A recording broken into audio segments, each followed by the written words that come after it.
This is going to be in 3 parts.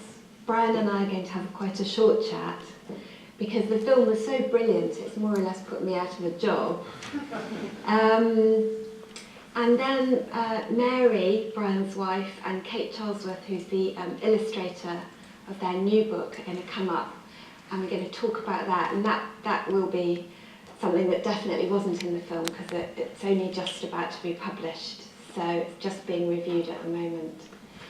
Was that the first time you'd seen that film? It's the second time. It's just the second time. I started it about 3 weeks ago in Russell Centre. And what's it like to watch it and to see the sweep of your career like that? It's surreal, really. It's, I mean, do you have a sense of the sheer hard labour? I mean, that's what struck me about it, the sheer hard labour of it. All that time on your own at your board. No, I have that already, because, I mean, I can't remember the last time I didn't work 7 days a week, 11 hours a day. I get up at 9, start working around 10, break for lunch, but I will work till, and Mary, we work till 9, have some dinner, and watch a movie, best bit of the day. I wondered, especially when you were younger, and I mean, a couple of times in that film, people refer to, paying the mortgage, and the fact that a page of Luther isn't going to pay the mortgage. That's right. Was it disheartening, especially when you had children, and you've got to... Well, I was unemployed for a few short bursts, so I was sort of doing it. But even when I did have jobs, I worked for 6 months for Lancashire County Council. That was the first job I had as an illustrator. And because of that, I got offered some work at the British Aerospace, which is the most money I'd ever known. It was only a 6-month contract, but enabled us to buy the mortgage, get the mortgage on the first house, and I was unemployed again. Yes. And at the time, that's when I was doing Luther Outright. One of that page that was shown on there, it took 56 hours, I think, to do. And at the time, I was getting paid £10 a page. And I was thinking, I must be absolutely mad. I must be crazy. I was thinking this at the time. But even when I was working jobs, I'd work at weekends or at nights when I got back from work, because I knew that's what I wanted to do. Because it's the only thing I've ever been really good at. Pretty good cook, I think. But but I mean, could you see that it was going to be a possibility that you could make it a career? Because now it is. I mean, it's a career, and you can see how you're getting better and better and getting more and more acclaim. Did you know as a young man, I think I can turn this into, Well, I did when I was I think I was 14, whatever. I knew I wanted to do something to do with art, but I had no idea what. I'd always read comics, but it never occurred to me I could make a living doing it. I didn't know. That's why I ended up doing a graphic design course, advertising. By the time I finished that course, I knew I didn't want to work in that world. I just hated it. And I thought, I started doing the underground comics, which Lee over there, the first publisher, is in the order published. And as it said on there, I finished the first one. And it was because I'd started this comic at college. And I got it published, and Lee said, well, you have to get on with the second one. And we did these underground comics, but I still didn't think I could make a living at it. I mean, even when I was doing Luther Outright, I then started thinking that perhaps I can. And I worked it and worked it. And there actually came a point, 1981, when I was absolutely broke. I wasn't exactly unemployed because because of the work I'd done with Lancashire County Council, I got offered some teaching work. So I was teaching 6 hours a week, which is a little bit of money coming in. And I was at the point of giving it all up, and I thought, I'm not getting anywhere with this. I don't know what to do. And at that point, I'll always have a fondness for Dennis Gifford. I don't remember Dennis Gifford, the comics authority. He was liaising then with Lucca Comics Festival in Italy, and he put me down as a guest, one of the British guests for that year. And as I said, we're really broke.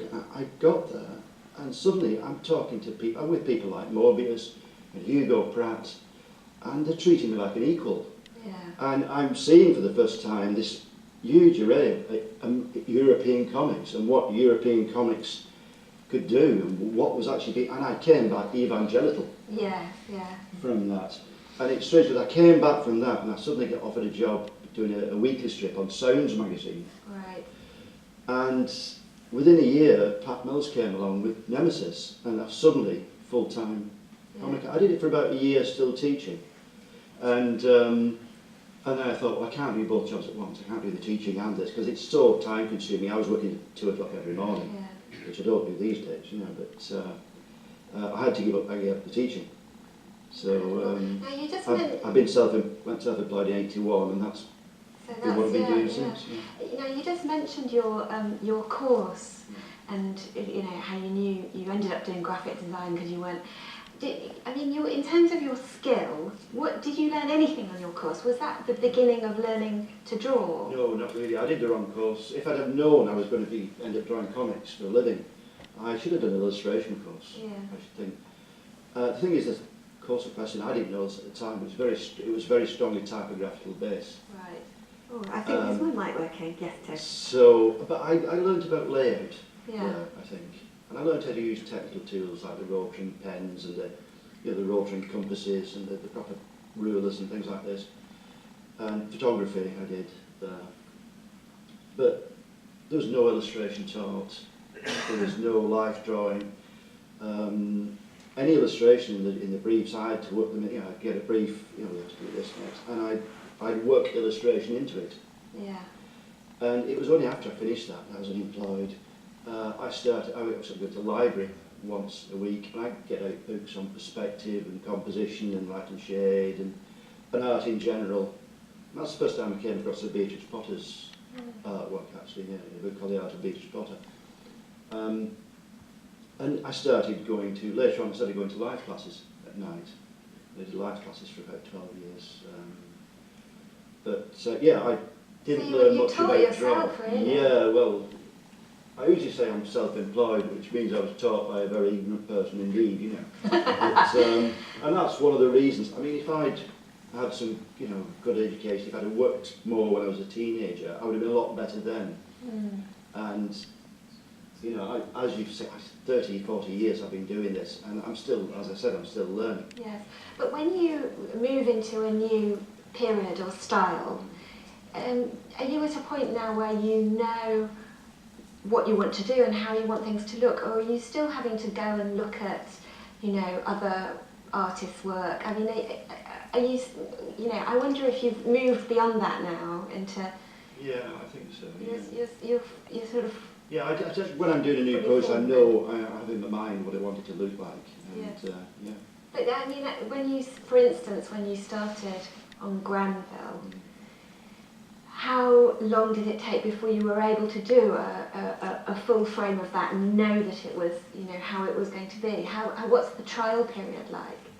Well, Granville's a very bad example because, I mean, I wish they all happened like that. Because the graphic novels that I've worked on, I think about them, usually think about them for years. Right. And I make notes. I have a folder of notes for a fantasy graphic novel that I've been thinking about for 20 years. And do you think it'll ever see the light of day? I don't know. I've plotted it all out. In fact, recently I've tried to find an artist who could do it as a webcomic, and I couldn't find one suitable. But Granville was different because, as I said, I was looking at this book on Girard, and it suddenly came to me, oh, Granville could be this, you know, big nickname for Paris, but in this alternative reality, it's the biggest city in the world. And I wanted to do a detective story for a while. And I just thought of it, I'll do a one-off story. I thought about it loosely, about over a week, while I was working on something else. At the end of the week, I thought, right, I sat down, I plotted it, it took me half an hour. I just structured it, sat down, and I typed out the entire script. So that came quickly? Yeah, in 6 days. And the rest have been a lot harder, but that was really strange. And for the first time I've been doing graphic novels, I actually skipped a whole stage. I usually, this is out of Empire, spend ages doing each page in thumbnails and working with the text and the illustration at the same time, developing it at the same time. With Granville, I just sat down and it was like taking dictation. It was great. I just typed, the characters spoke for themselves, you know, I had the structure to follow, and it just all came out, you know. And is it, I know you're working on a new Granville book now, aren't you? Is it still like that? No, it's a lot harder work. Yeah.